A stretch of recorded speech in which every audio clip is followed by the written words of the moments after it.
Stepping into my 30s really has helped me enter one of the most peaceful eras of my life because I think you eventually get to a point where you're like, okay, I know myself more now and I don't need to hold on to certain things anymore. And that feels really good. It's funny because in this list, you're going to see even just small things you wouldn't think would hold you back so much, but they really have freed me immensely by letting go of them. For example, like number one, feeling like I need every new beauty product and skincare product on the market. This is a fairly new realization as I'm currently finishing out a foundation that I absolutely hate and I'm not going to deal with trying to return it. I'm just going to finish it out and then I'm going to go get the one that I knew I liked the whole time. I'm going to stop going against myself. I have my set things that I love that work for me, that work really great. So I'm just going to keep going with those things. Number two, trying to keep up with the Joneses, aka worrying about so and so over there, feeling like they're so much further ahead from me because I realized finally I can accept that I am on my own path and my journey looks different. Number three, coffee and alcohol. I officially, as of this year, let go of all of it and I'm done with it and I feel so much better. Plus, it feels like I've awakened into new parts of the menus that I never knew before. There's so many good non-alcoholic drinks and there's so many good drinks you can get as morning substitutes to coffee. Like now I'm really big into chai lattes and matcha lattes, and because of that, I have been able to find some of the best in Miami, which I never expected, but it's so fun. It feels like a treasure hunt and I feel so much better in my body afterwards. Like I actually feel clean versus when I was having coffee. I never knew if it was going to make me feel jittery or my heart was going to start racing. I just got so sick of that feeling that I moved on and I found something better. And so, yeah, maybe you can try that too. Number four, cardio. No longer when I go to the gym do I stress it. I actually go to the gym more now because I don't feel like it's going to be a miserable experience having to sweat my butt off. And then I realized too, when I got back from the gym after doing cardio, I always felt really hungry. And so I'd always binge on a bunch of food and then end up feeling bloated and worse than if I just didn't go to the gym at all. Now I make my gym sessions about lifting weights. So I'm in and out much faster. And any cardio that I do get is riding bikes with my boyfriend or going on walks. And I just make my cardio about living my life more fully and adding movement to my life versus making it something I have to sweat out in the gym. And I'm just a happier, better person. Number five, sharing every bit of my process and journey on social media. I used to think I needed to share every single detail of my pivots and my journey and what's coming up next for me on there, but really, it feels nice to step away and give myself space to create and not have any infiltration of noise of other people's thoughts and energy. And then when I do come back in, I'm so much more intentional and I feel much more grounded and sound in who I am, what I'm saying, and then I'm less affected by other people's input and thoughts and comments. Number six is being in rooms where people are telling me I need to be versus being in rooms that I am choosing. For a long time in the coaching industry, I kept being told to go into big rooms, spaces where big people are, because that's going to expand who you are, which I totally agree with.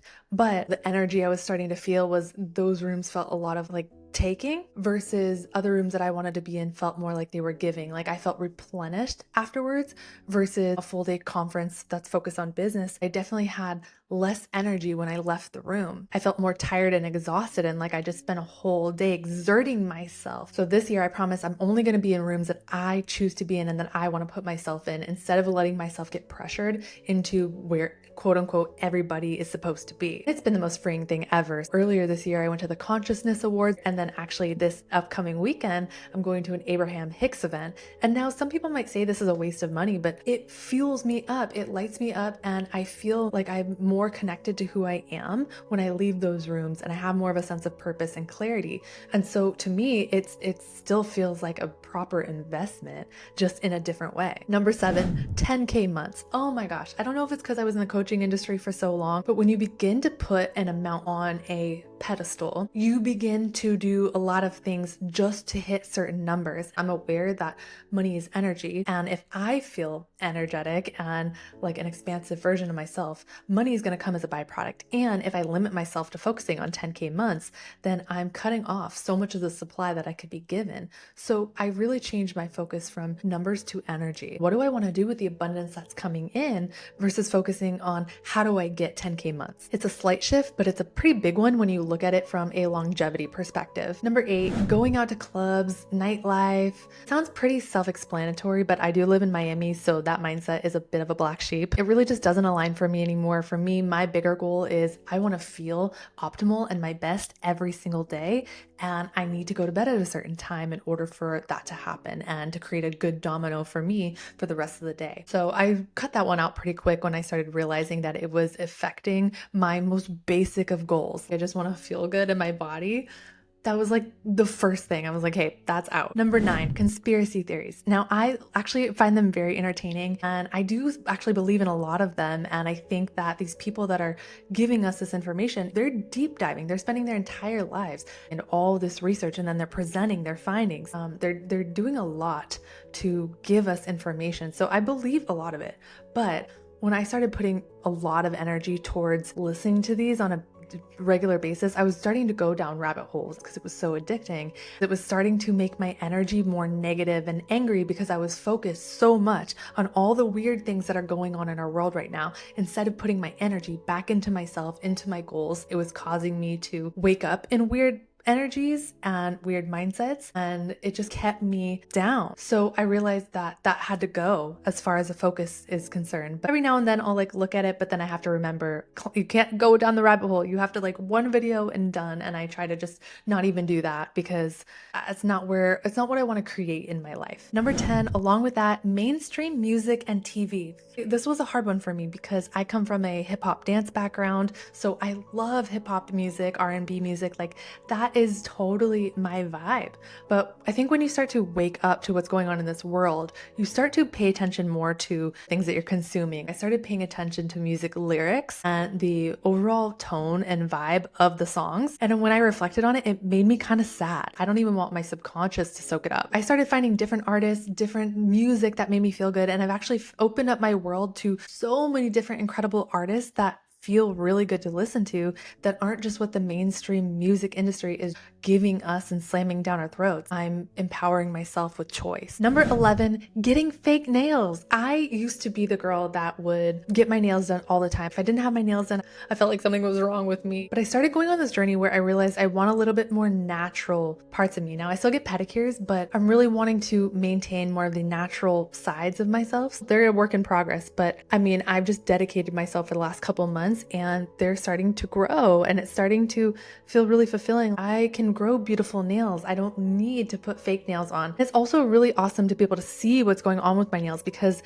I used to have these little white dots when I was really deficient in a bunch of minerals. But now, because I don't have my nails on, I can actually see what's going on with my nails, aka my health. And they're nice and clear and clean. It feels really rewarding to get that picture every time I look at my nails, inspiring me to keep going with my healthy choices in my life outside of my all natural nail journey. Number 12, feeling pressure to buy new clothes for every freaking occasion. I don't know if other people did that, but I literally felt like every time an event was coming up, I would be more stressed than excited about it because I felt like, oh my gosh, not only do I have to prep and make sure I feel great for this event, but I also need to make sure I have the right outfit and the right look. And I would just stress way more than I needed to in order to feel like I could show up to this event. But I think it's really having me check in with this new era that I'm in of just being resourceful where you are and having me see, okay, how can I rewear certain outfits, play with where I am and feel abundant where I am instead of lack and scarcity. I need more. I don't have enough. Number 13, spending time with people out of obligation. Like I just don't have time for that anymore. You could call it selfish, but I just really have become specific with my time and how I want to allot my energy and who I want to share it with. It's funny because the people that I used to overly apologize to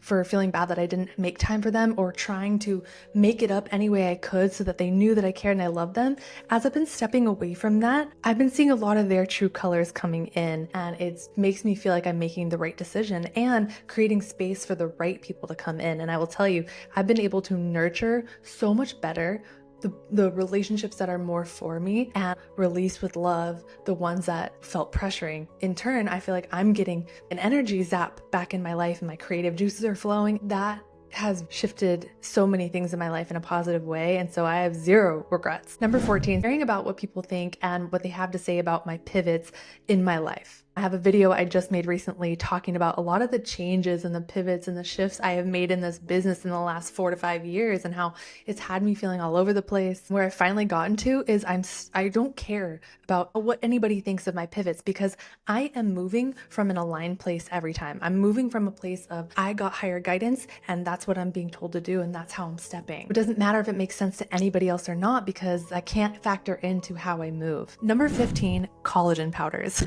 I know that sounds super goofy, but there is so many of them on the market and they all make you think it's God's answered prayer to your skin. But I genuinely think we have a hydration problem on this earth. I know for me, so much of my life flows better when I am drinking more water. So I just can't be bullied into another collagen powder. I think if you have a solid supplement routine, really quality supplements, just a handful of them, and you drink a lot of water, I think you're gonna be good to go. Also making sure your water is hydrating. I put a lot of like salt, electrolytes, lemon in my water. Makes it taste better, but also I think works at a cellular level that way. Number 16, if I have a blemish or acne, I stop caring so much about it. I used to freak out and feel like I couldn't be seen or I had to put a bunch of makeup on before I could let the world see me. But now I will go bare face with whatever blemishes are there and go on a long walk or go outside, run errands. I started reminding myself that nobody cares about it as much as I do. Like maybe they might see it, but after that blip of an experience of connecting with me or walking past me, they're never gonna remember that. Why should I make it mean more than it needs to mean? I also feel like it has been one of the biggest acts of self-love I've ever done. It's made me be able to look at myself in the mirror with more love and less judgment. So I was not expecting that, but that has been a really cool effect of letting myself be seen. 17, needing to clean my house and make it quote unquote perfect before having people over. My God, I'm not a slob by any means, but dishes add up, laundry stacks up. The home is not perfect. It's not that I want people walking into a messy environment, but if I'm really busy and I have a lot going on, I am not going to pause my world to clean my entire place, deep clean it and make sure it's perfect for people when they come into my home. I'm just done stressing out about letting people see the fact that I use my dishes. Like hell, maybe I'll do my dishes while they're over at my place and we can talk while I'm doing dishes. It's fine. 18, caring about what people think when I order my food at a restaurant with lots of substitutions. Now, I do my best to order things that don't require me to make a ton of substitutions as much as I possibly can. But sometimes I'm gonna want a certain dish that has like a couple things on it that I just can't have. I used to get really embarrassed and feel shame about this and then sometimes not even say anything and then suffer with the consequences of feeling bloated or have a headache or feeling stuffy later. But I just don't got time for that anymore. And what I found is that as I owned that within myself and I just said what I wanted, my substitutions, and I didn't make a thing about it, nobody else said a thing or made a thing about it either. So we really are all of our own worst critic. Number 19, this might be a little controversial, but I have stopped putting so much weight on what the Alex Hormozis, Andrew Hubermans, David Goggins, Tony Robbins have to say about the world and how we should live it and what makes our lives most optimal. Don't get me wrong, I respect all of them, each individually. I think they're all epic. But as a feminine woman in this world, I cannot listen to those energies and operate in a way that feels really good to me. It's just exhausting. Listening to that content all the time makes me feel never enough. And yeah, we should always be improving, but I think you've got to give yourself some slack sometimes and meet yourself where you're at, because if you're constantly trying to be somewhere else instead of where you are and saying, okay, I love myself in this moment, how can I move from this space? Then you're always going to be feeling lesser than, not enough, and feeling worthy on your journey is going to be almost impossible. So I've stopped letting thought leaders have so much control over how I live my life, empowering myself to think for myself as I zoom out of the industry a little bit. Number 20, Botox and fillers. I've never done fillers. I'm not saying I've never done Botox. Maybe it's because I'm starting to go down this like natural nail journey that I'm starting to open my eyes to all of these alternatives to injecting our face. I'm not saying I'll never do it in the future. Never say never. I don't know what it's like to be a woman in her 40s and 50s. But as I'm observing all these alternatives, I've been dedicating myself this year to playing with them, doing more gua sha, face massages. I even started doing face yoga, like face fitness. So it's been really interesting to think about the muscles in our face and how we never work them out. So I started playing with that. And since I haven't had a need to go get Botox again, like it's really really not bad. I'm also starting mouth tape, and I'm really excited about that because the transformations I've seen of people's before and afters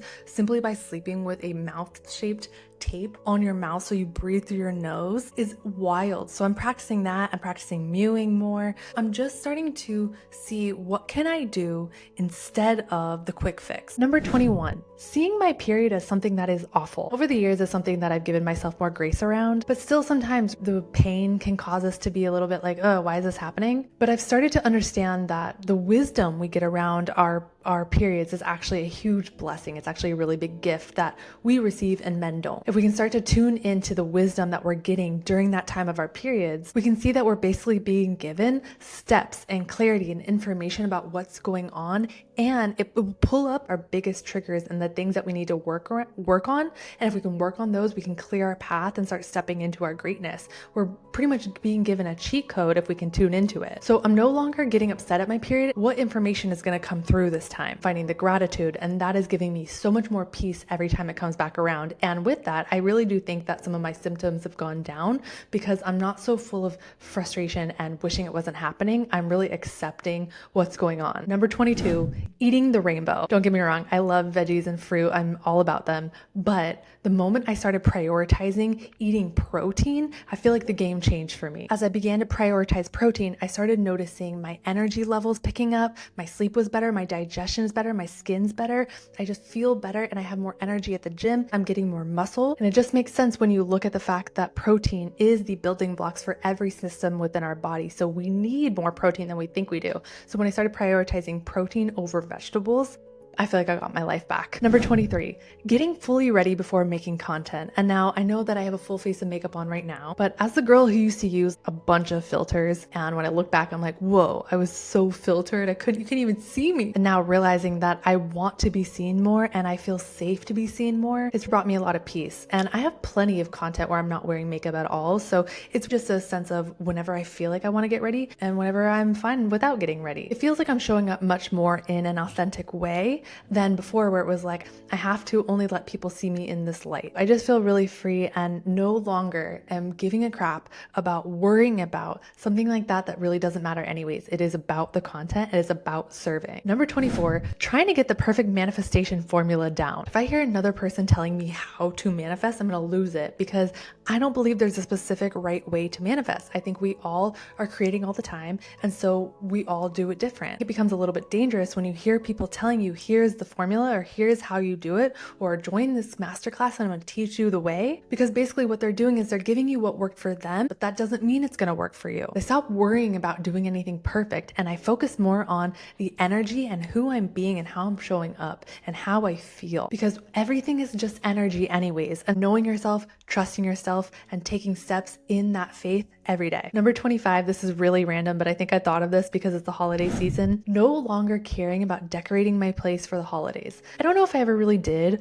but there was always this lingering sense of, oh, I should, or something's wrong with me. So there was all this negative mindset about feeling not enough because I didn't want to fill my home with a bunch of knickknacks for each holiday and then just like have to put it away in boxes and then bring it back out. It just like none of that felt good to me, and it always felt like it's not who I am. I finally dropped the negative feelings around it and just accepted that I don't want to decorate for the holidays. I'm trusting that that is reaching somebody else who also needs that advice and can just let go of the pressure. Number 26, getting the latest and greatest phones. Oh my gosh, I have had the same phone for a couple of years now, and yes, it started tweaking out and giving me some issues a couple months ago, but then my boyfriend reset it and it's like I have a brand new phone. There's no issues with it. I think it's easy to feel like every year we need to upgrade it because if we don't, then we're behind. But I challenge you and just say, what if you didn't? What if you allowed yourself to just continue to nurture what you have? Maybe it's okay. Number 27, trying to look cool on Instagram anymore. And it's funny because I feel like we all know it's fake. There's so many trends going around that's like, social media is not even real anyways. Social media is fake. I decided that I'm not going to let anybody make me feel lesser than just because I don't let that app rule my life. And as I decided that, I started focusing on other platforms that make me feel better. And mark my words, platforms that allow everybody to win, it's this like collective consciousness is the energy of it. I think those platforms are going to win. I don't feel like Instagram is really that energy, but I do feel like YouTube is a lot of that. And I even think TikTok is a lot of that. Everybody's making money on there. You can make so much money on TikTok. Everybody wants everybody to win. Somebody else is winning doesn't affect another person's winning. We all get to win. I'm enjoying being less on Instagram and more on these other platforms that make me feel better. Number 28, asking people's opinions on my process. I have done enough pivoting and changing in my business now to know, what I'm looking for, what I want, how to create some things. And so before I'm getting any advice or any opinion on anything from anyone, I'm making sure that I have trial and errored it a bit on my own and got a feel for it myself first. That way I can come up with specific questions that I would need help around.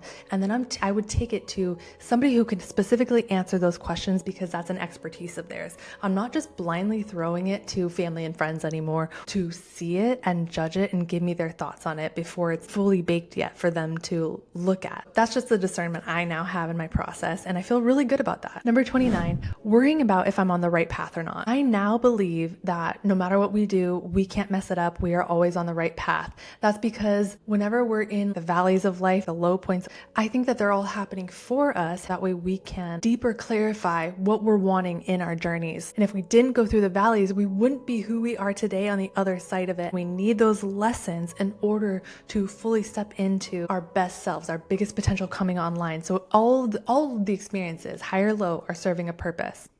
I used to not believe that, but now after being a little bit older and grabbing more pieces and starting to see a little bit more of how the pieces are forming, I can understand why I had to go through a lot of those valleys. And it's the same thing for you. Number 30, no longer do I care about not admitting when I don't know something. Maybe it's because I'm blonde, but I always had this fear of people thinking I'm stupid or misunderstanding me. So I'd always try to pretend like I knew when I didn't, or I'd try to do the most to get an answer to somebody, even when they're like, no, it's fine. I'm like, no, I'm gonna get that for you. Don't worry. Now I'm just like, no, I don't know that answer, but anything that I do know, you better bet I give it my all and I have so much to share. It's giving me this sense of understanding myself better, knowing the areas where I really thrive, and those are my skills that I can confidently say I have. I hope you enjoyed this list. There's so many more things I could have said, but these really feel like a top 30 for me, at least right now. So thank you for watching. Thank you for subscribing. Thank you for being on this journey with me. Maybe sharing this out with anybody you feel like this could be a powerful video for. I'm excited to keep growing with you, growing this channel, and to have you here. I'll see you in the next video.